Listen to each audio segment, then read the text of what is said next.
Hope you guys are having a wonderful day. My name is Dr. Boyce Watkins, and welcome to drboycetv.com, the home for intelligent Black people. And a lot of you in here have expressed concern, shall we say, with some of the Black folks in Congress, some of the people that are elected officials who have engaged in what Dr. Claude Anderson refers to as benign neglect, who haven't really followed through for the community in the way that they should. Well, Maurice Duncan introduced me to a brother that I'm bringing in today by the name of Marcel Dixon.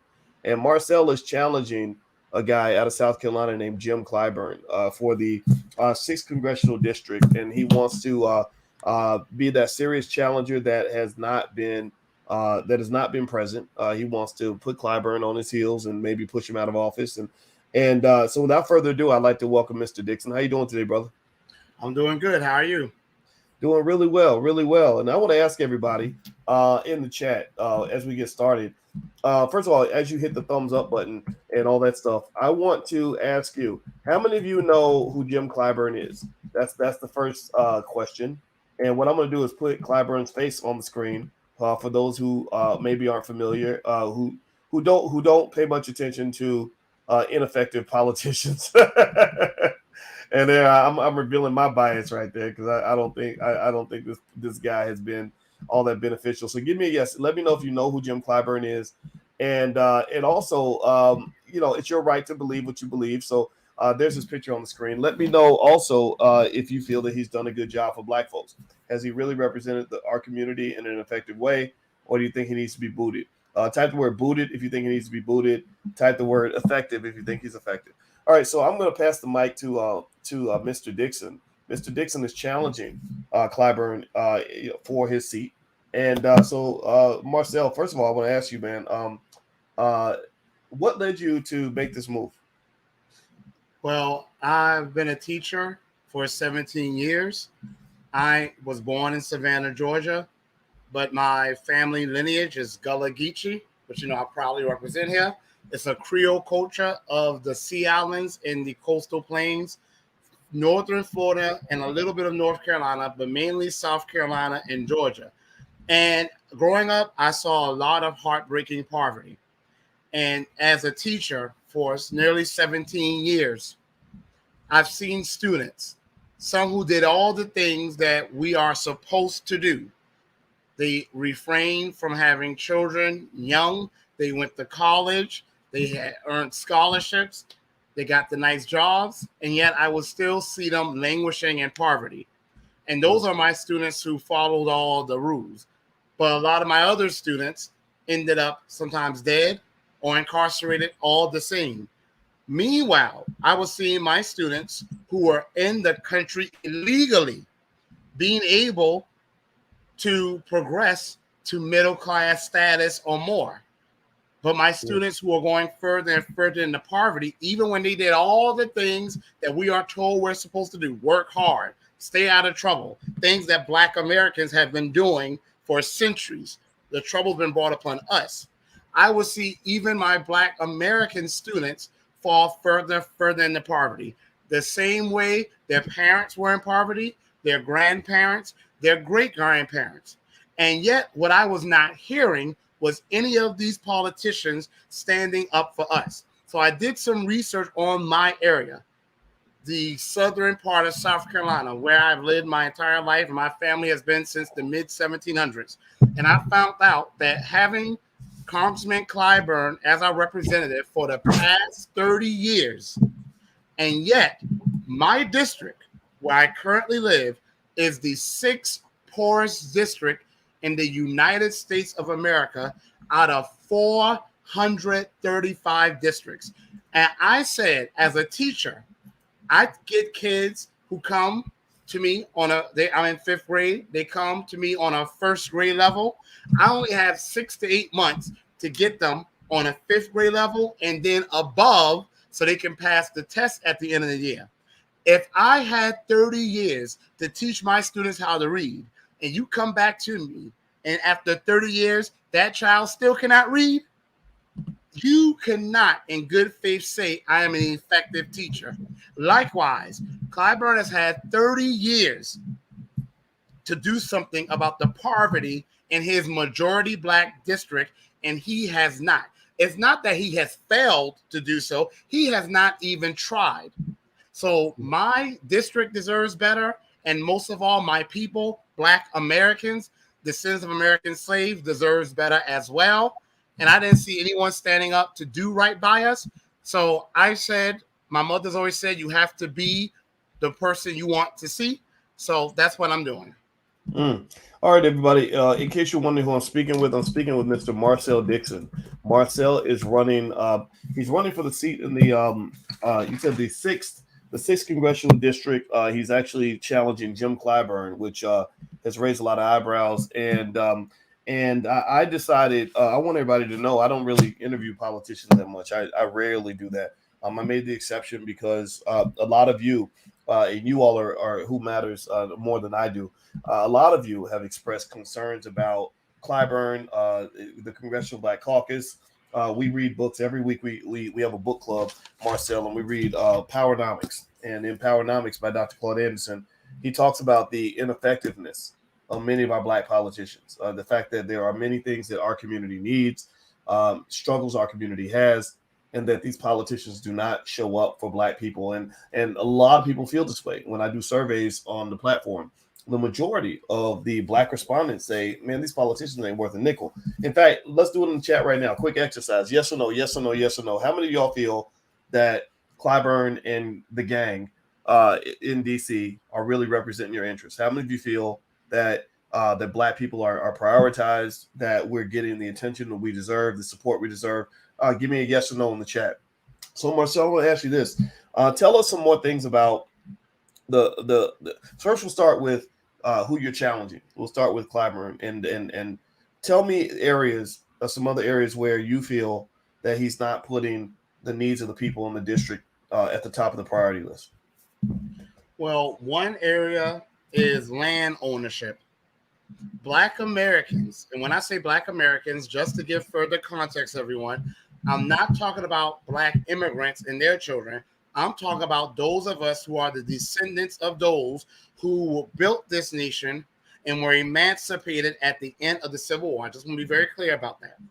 Let's talk about land ownership. Black Americans with no wealth going through daily anti-Black terrorism at the hands of the American government, we were able to amass 16 million acres of property by the time we got to 1910. From 1910 to 1997, we have had 97% of that land stolen from us. Now, I'm Gullah Geechee. For those who don't know, that means I'm the descendant of rice-growing Africans from different parts of the continent, mainly what is now Angola, Democratic Republic of Congo, Cameroon, Congo, Mali, Senegal, Gambia, and southern Nigeria, who are experts at growing rice, irrigation, medicine, and blacksmithing. Okay? We're known for being coastal people. We've had hundreds of thousands of our coastal property stolen from us through a system called heirs property, where a family member who owned property was not able to, in the case of Black Americans, to leave a will. So as a result, no one can ever get equity or wealth from that land. You can just share it with family members. The most you can do often is put a mobile home on it, and that is it. What used to happen is usually a wealthy white person would buy a share of a family member. Sometimes they will be forced by violence, and then go to a corrupt judge, usually a white corrupt judge, and buy out all the other family members' share of the property for much lower. Sometimes you have as much as 80 acres sell for as little as $2,000. That's the way they were ripping off Black families. Black Americans have lost 15 million acres of property of the 16 million acres of land we've gotten. And South Carolina is ground zero for that. Yet I look through Clyburn's legislative record. You will not find one piece of legislation he has written to do anything about Black land laws. However, what you will find is that in 1993, when Clyburn first took office, he wrote a bill for a group of Native Americans called the Catawba Native Americans. I want y'all to remember them. Catawba, you could look them up. They are on the border of South Carolina and North Carolina. What you need to know about the Catawba is only very little of them, only 3,000 of them now. So in 1993, it was probably just a few hundreds of them. They were former enslavers. They were known for being brutal enslavers. They were known for being brutal slave hunters. Yet the first thing Clyburn did when he got in office was write a bill to give those group of enslavers protection, special recognition, privileges, and justice, in his own words. That's from the bill. Then in November 2021, Clyburn wrote a bill to give compensation for land. He finally did it. But it wasn't for Black Americans. It wasn't for the Gullah Geechee. He did it to the Catawba Native Americans again. I don't know what he has for these people, but he wrote a bill to get them 20 acres of land so they can build a multi-million-dollar casino from which they will get billions of dollars, if not trillions, and they'll be able to bank all of that money in their pockets. Meanwhile, Gullah Geechee people are still losing land till this day. I know a family, because I have heirs property, and one family that was next to some heirs property that my family owned, they lost their property to a tax default sale. And guess who bought it? Illegal immigrants who are now building 2-story homes on what property that this family owned since the 1800s. So the first thing is land ownership. The second thing is education. South Carolina is the 7th ranked state, well, the 43rd state in education. So that means we're the 7th worst state for education. The school district where I attended, Jasper County, shout out to any of my people in the comments there who know Jasper County, South Carolina, Ridgeland, Hardyville, Yamasee, Levy. Jasper County School District is the lowest performing school district in the state of South Carolina, meaning it is probably the lowest performing district, one of the lowest performing districts in the United States of America. Unfortunately, we are not unique. Clyburn's district has the majority of a part of South Carolina known as the Corridor of Shame. It refers to a group of majority Black rural counties that are right off of 95, where the buildings are decrepit, the poverty is out of this world, and the average Black child in those schools, 80% of Black boys or more cannot read or do math on grade level. Now, we know it's not because our kids are any less intelligent than any other kid. We know there are other issues. But the fact of the matter is, as it stands now, over 80% of Black boys cannot read or do math on grade level. For girls, it's around 70%. So not as high, but still high. This has been going on since the 1970s. Clyburn's been in office for 30 years. Yet, I want someone to find one piece of legislation he's written to do something about the educational inequities that mainly Black American students face and majority Black schools face. I want someone to find me one piece of legislation he has written about that. You will not find it. The other area is basic clean drinking water. North Charleston has the most toxic water in the United States of America. Another town, Denmark, South Carolina, in Bamberg County, next door to Barnwell County, James Brown, the musician. Denmark, South Carolina, has not had clean water for over 10 years. I want someone to find me one piece of legislation that Congressman Clyburn has written about environmental anti-Blackness. And last but not least, Dr. Boyce Watkins, this is the most important part here. He has not stood up for Black Americans who are descendants of American slaves. And here's what I mean by that. Native Americans have gotten reparations. The Cherokee, the Apache, you name it. Several different groups of Native Americans, the Catawba Native Americans, for whom Clyburn sponsored the bill, have all gotten reparations for the things that have been done wrong to them by the American government. Okay? Japanese Americans who were put into internment camps, they got reparations. And they were only in those internment camps for a few years. We as Black Americans went through brutal chattel slavery for 260 years. We then went through redlining and Jim Crow.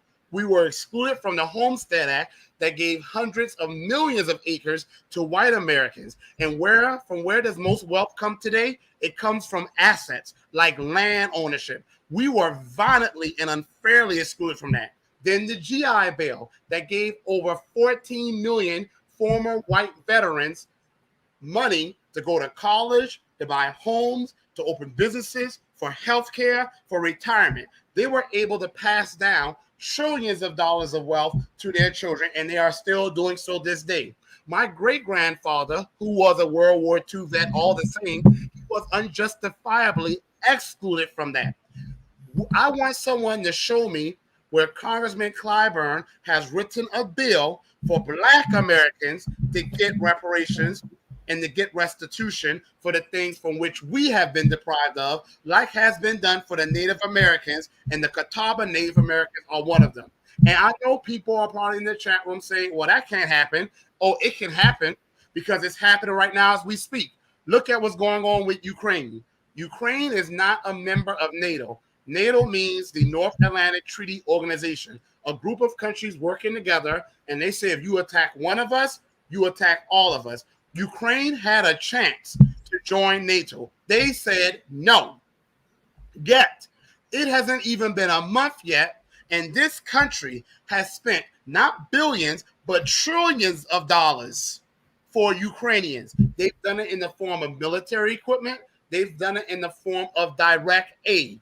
White Europeans who are not Americans, and some of them are full-fledged Nazis. Not only that, they had to bring over 100,000 Ukrainians to the United States of America. Not just that, they want to give them housing, they want to give them food, they want to give them education, they want to give them health care.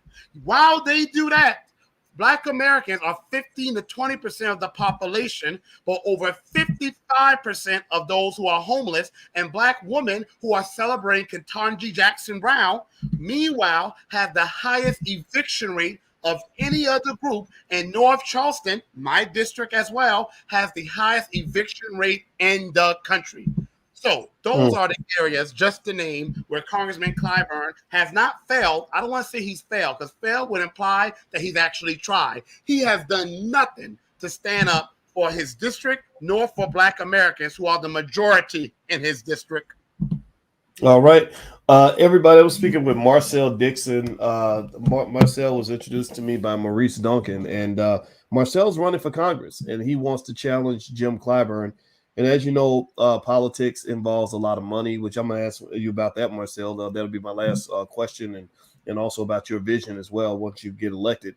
And so I put the donation link right there on the screen. I'm actually also going to share it directly in the chat as Marcel is responding to the question. Before we move on, could everybody do me a quick favor and hit the thumbs up button? Thumbs up, thumbs up, thumbs up. Share this video. Share it with people that identify with your beliefs. Share it with others who can benefit from knowing about the alternatives that are out there. Politics is all about power. Let's show our power. Show your power by using your voice and making sure that Clyburn and everybody else just knows that we're not going to be second fiddle. We're not going to be pushed to the back of the bus. We're not going to get crushed and ignored. We're going to stand up, be strong, and make our voice heard. So if you agree with what this brother's saying, don't just clap. Don't just give a fire emoji. Let's take that next step and actually engage in action. What is your action going to be? You could make a donation. That is an option. Or you could at least share this video and make sure, use your platform. Because I can only imagine, Marcel, that because Clyburn has been so entrenched, I would imagine the local media has pretty much acted like you don't even exist. They probably erased your birth certificate. Like there is no, we've never heard of Marcel Dixon. There is no, he is not a real human being, or and then the propaganda comes. Well, we heard Marcel's a Nazi and Marcel is that. We know that. So I'd like to hear about the dirty tricks that have been played. You did a good job of addressing these key issues: land ownership, education, drinking water, and the neglect of our people, basically of descendants of slaves, and reparations. So tell us about that experience and how that's felt going into the ugly arena of politics, where one, it seems like it just takes so much money to run, and two, you're dealing with such dirty tricks and lies and people that just don't want you to exist. Can you kind of speak to that? Well, one thing is I told people from the beginning, and I knew when I signed up that my life was never going to be the same. I knew that, first of all, I have no skeletons in my closet. I'm very authentic. I'm very transparent about who I am, what I've done. I'm a take no nonsense type person. In the classroom, I'm rough as hell with my students because I love them. I push them. And of course, I had a few parents, usually white women, who complain about me. White men, not so much. Usually white women who complain about me because they don't feel, usually some of them, not all, but a lot of them, it's nothing about me being so tough. It's just that they don't feel a black man should be talking to a white child that way, even though it was okay for them to sell our kids off and feed them to alligators. So I knew that was going to happen. I am a very sexual person, and I'm very out there with my sexuality. I don't give a damn. I don't shy away from that. So I was like, Clyburn, whatever you want to do, bring it. But I said, he may try to assassinate my character. He's going to have to, because he can't win on his record. He can't run and win on his record. So all he can do is go after me. But I'm not afraid of that because I know that I am Gullah Geechee. And all Black Americans have fought, but Gullah Geechee people, we are known for being warriors. We were known for fighting battles even when we knew we would not win. Sometimes we fought battles just because the battles were worth being fought. So my attitude is, whatever he's going to throw at me, let him throw it at me. Because if my reputation is the only thing that I have to lose, I know my ancestors that came before me gave up a lot more. So that's one. Two, Clyburn is not as popular as we think he is. What he is comfortable. And what my people have become is comfortable. A flea circus, all you do is take fleas, you put them in a box, and you put a lid on it. And the fleas try to get out. After a while, when the fleas can't get out, they stop trying. That is how we have become as Black Americans. So it's not that people here so much love Clyburn. It's that he's been the only option they've had. If you have shrimp and grits for breakfast, and then you have shrimp and grits for breakfast, then the only thing you're going to have is shrimp and grits for breakfast. Clyburn has been the only option people have had. And because of that, he's been reelected. I am now going out here letting people know that not only do you have an option, you have a good option. We don't have to vote for the lesser of two evils. We can vote for the best of all the options, which is going to be a good option. And last but not least, yes, money. Of course, I don't have Clyburn's money. The man's been in office for 30 years. He's done nothing for his district. Anybody wants to argue with me, don't argue with me. Just go ahead, pull up his record and argue with that. Because I'm not saying this because I don't like him. I'm saying this because that's what the data shows. He has the 6th poorest district in the United States of America. If you want to defend that, have at it. He hasn't done anything in office for 30 years. So obviously, he's been able to amass a lot of money. He has like $3 million to spend on his campaign funds. He hasn't really attacked me yet because he knows once he does that, he legitimizes me, which I am legitimate, but other people will find out about me. He'll actually be helping me. But the media is in his pocket. I found out that a lot of politicians, they put interns in a lot of these media stations. So a lot of times they have people in these media houses that pretty much control what people hear and what people don't hear. I'm pretty sure he has that as well. Now, it's starting to change, though. It's starting to change. My name is starting to slip out here. My name is starting to slip out there. And more people are starting to recognize me. But you know what, Dr. Boyce Watkins, the good news is I have the new Black media. And that's pretty much where most of my exposure has come. Most of my following has come. It's been the new Black media. So I'm doing what we have always done. We've always had to make a way out of no way. And that's exactly what I'm doing. And the new Black media has caused me to go from a candidate who in December 2021, I barely had $6,000 to now on my way to $100,000. I don't need to get to where Clyburn is because I don't have his money, but I also don't have his awful record. So there you go. It's a good trade-off. How old are you? I'm 37. 37. Okay. Well, you got the energy of a 25-year-old. So that's so if you had said 25, I would have believed you there too. Well, you know what, everybody? This is Marcel Dixon, and this is the URL to make the donation. I also put the URL in the chat. I'm going to drop it in the chat right now. I don't know about y'all, but give me a yes or no. How do you feel? Do you like the brother? Would you vote for Marcel if you could vote in that district? And you probably know people who are down in South Carolina. You know, shout out to the Gullah Geechee people as well as all the other residents of that state. There's a unique history there. What he's talking about in terms of land ownership, land theft, all these things. When I heard about how much land was taken from our people just in that state alone, I was offended. I was absolutely offended. You know, and this is one of those great atrocities that I believe will eventually be addressed, but it's going to be addressed when we force them to address it. You know, if we don't force them to address it, they will not address it. Well, I want to say that I like what you're doing, man, and I wouldn't have had you on here if I didn't feel that way. And it's Marcel with one L, right? Yes, just Marcel. one L. Okay, I double checked that just to make sure. I saw it was spelled with two L's in the chat by somebody, so I want to make sure Karen. It's one L and not two. I just want to make sure everybody spells his name right. This brother's earned the right for us to say his name, so I hope that we'll say it. I hope that everybody in the chat give me a verbal confirmation. Yes, if you can support him in some way. Can you either directly support with a small donation to his campaign, or a large one if you got it like that, or share this video? You know, just hit the link. All you got to do is hit the share button, put it on your social media, let other people know that he's out here. Give me a yes if you can do that, because it's important that we are conscious about that, because you know we don't have the NBCs and the CNNs and all that, and I don't get involved with the politics and stuff. He's braver than me because I ain't never running for nobody's office, but you know I have seen the propaganda up close.